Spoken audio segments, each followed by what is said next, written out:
আসসালামু আলাইকুম বন্ধুরা, নমস্কার। আপনারা সবাই কেমন আছেন? আশা করি আপনারা সবাই খুব ভালো আছেন। আজকে আবারও একটা আমার পছন্দের রেসিপি নিয়ে আপনাদের সামনে হাজির হলাম। দেখুন তো আপনাদেরও রেসিপিটা পছন্দ হয় কি না। এটা হলো চিংড়ি মাছের কচুরি। অনেক ধরনেরই তো কচুরি খেয়েছেন, এবার একবার বানিয়ে দেখুন চিংড়ি মাছের কচুরি। দেখবেন আপনি খাইয়েও নিজে খেয়ে একদম এর স্বাদ ভুলতে পারবেন না। চিংড়ি মাছগুলোকে ভালোভাবে পরিষ্কার করে ধুয়ে বিছে নিতে হবে এবং চিংড়ি মাছের মাথাগুলো থেকে চিংড়ি মাছের শরীরটাকে আলাদা করে নিতে হবে। কিন্তু বন্ধুরা, মাথাগুলো কিন্তু ফেলবেন না। ওই দিয়েও কি একটা সুস্বাদু রান্না করা যায় সেটাও আপনাদের আমি একদিন বানিয়ে দেখাবো। মিক্সার গ্রাইন্ডারে চিংড়ি মাছটা দিয়ে একটা জল ছাড়া একটা পেস্ট বানিয়ে নিতে হবে। প্রথমে গ্যাস জ্বালিয়ে গ্যাসে কড়াই বসিয়ে তাতে একটু সর্ষের তেল দিয়ে দিলাম।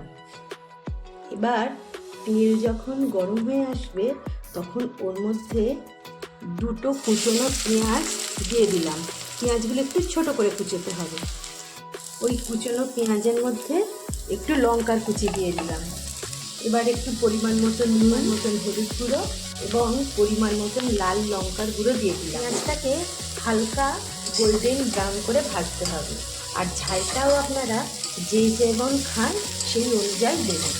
এবার পেঁয়াজটা যখন হালকা ভাজা হয়ে আসবে তখন এর মধ্যে 2 চামচের মতন আদা রসুন কাঁচা লঙ্কার পেস্ট দিয়ে দিলাম। এবার আদা রসুনের পেস্টটা যখন হালকা ভাজা হয়ে আসবে তখন এর মধ্যে আমি চিংড়ি মাছের পেস্টটা দিয়ে দেবো। চিংড়ি মাছের পেস্টটা আপনারা ঘুষো চিংড়ি দিয়ে করতেই পারেন, কিন্তু ঘুষো চিংড়ি আর মাঝারি সাইজের চিংড়ি দুটো মিলিয়ে করলেই খুব ভালো হয়। এবার আবারও ওই চিংড়ি মাছের মিশ্রণটার মধ্যে একটু নুন দিয়ে দিলাম, কেন তখন আমি নুনটা একটু কমই দিয়েছিলাম, শুধু পেঁয়াজটাকে মজানোর জন্য দিয়েছিলাম। আবার একটু স্বাদ মতো নুন দিয়ে দিলাম। এবার এর মধ্যে একটু জিরের গুঁড়ো দিয়ে দিলাম, গোলমরিচের গুঁড়ো দিয়ে দিলাম। বন্ধুরা, একটু অল্প তেলেই এটাকে করার চেষ্টা করবেন। যদি দেখছেন তলা একটু লেগে যাচ্ছে তাহলে হালকা একটু জলের ছিটে দিয়ে দিয়ে রান্নাটা করুন।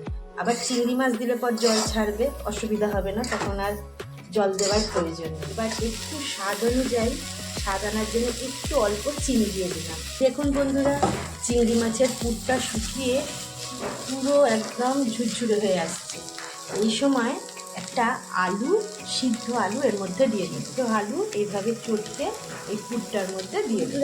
এটা একটু খেয়াল রাখবেন যে বেশি আলু সিদ্ধ দেবেন না। আমার এই পুর অনুযায়ী আমি একটা মাঝারি মাপের আলু সিদ্ধ করে দিয়েছি।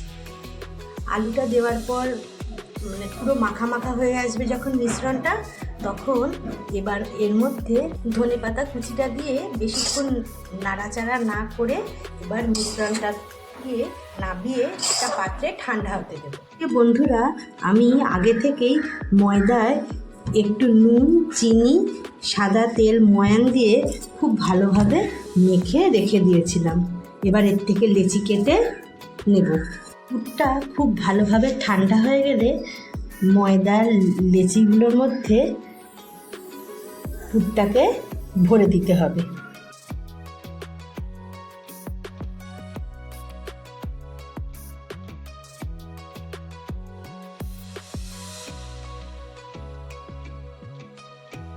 কচুরিগুলোকে পুর ভরে হালকা হাতে বেলে নেওয়ার পর কড়াইতে সাদা তেল গরম করতে দিয়ে আস্তে আস্তে করে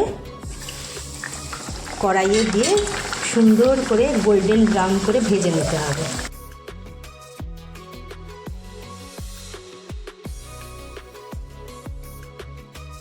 বন্ধুরা, এই চিংড়ি মাছের কচুরি কাশ্মীরি আলুর দম আর স্যালাডের সাথে বিকেলবেলার নাস্তায় অথবা ডিনারে পরিবেশন করুন। জাস্ট দিনটা আপনার জমে যাবে, পুরো জমে